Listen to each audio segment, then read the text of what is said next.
I mean, my goodness, you men of God up here, you ought to respect God. And if you don't feel like God cares about your outward appearance, you ain't read Exodus. You have not read the book of Exodus and what God required for all of them to do, and their dress. And look at all the outward apparel that God required for Aaron and these priests and whatnot. How are you going to tell me God don't care? You know, if these people was in the Old Testament, they'd be dead today. Walking up here and you're a man of God, a preacher, in jeans with your knees out, T-shirts on in the house of, and you're reverencing God? And then you got a problem with us dressing up for the Lord? Who else did we dress up for? There's none greater than him.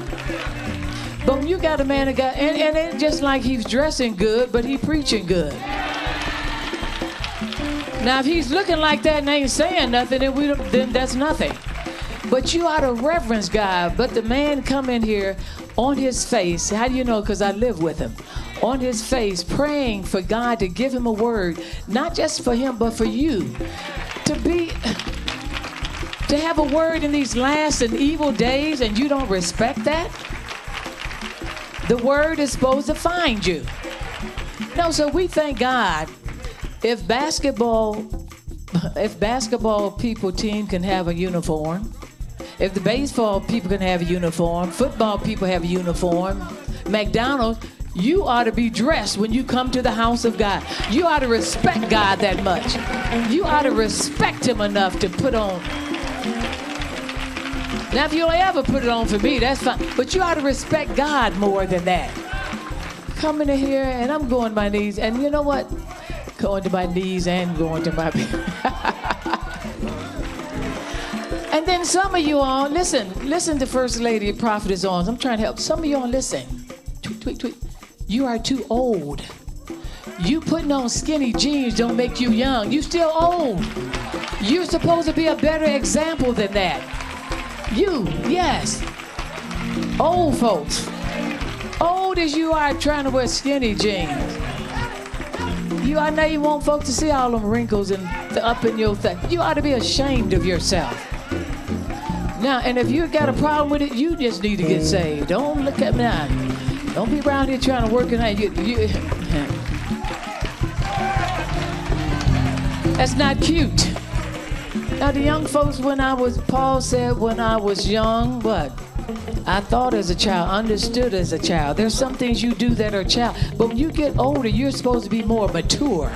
You should be a more mature person than to think like that. Oh, don't get mad at me when I'm telling you the truth.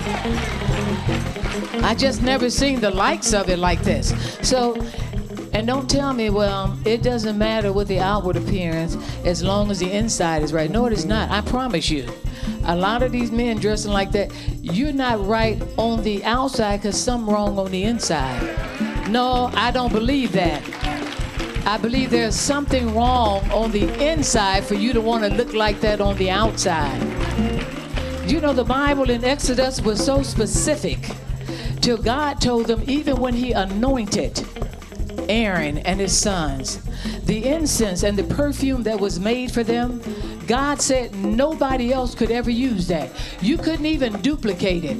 It was supposed to be so holy and so sacred that God said anybody that took this for granted and you went and took this same incense and anointed and poured it on something or anybody else, God said you would die for it. You sit up here, Aaron and them could not even walk into God's sanctuary any kind of way. They had to be dressed in holy apparel. They had to be clean. We don't hear much of that. I said they had to be clean. Had to make atonement when they walk. But you sitting up here walking in any kind of way and men of God using the word, hey dog, what? No, you too old for that. You need to set a better example. You don't call that. You should be calling them young men sons. And you should be saying daughters, not dog. Hey, yo, what's up? No, we in the house of God. You ain't on the streets. You could not have done that. And if God is the same yesterday, today, and forevermore, what makes you think you can change? What makes you think you can change God's desire?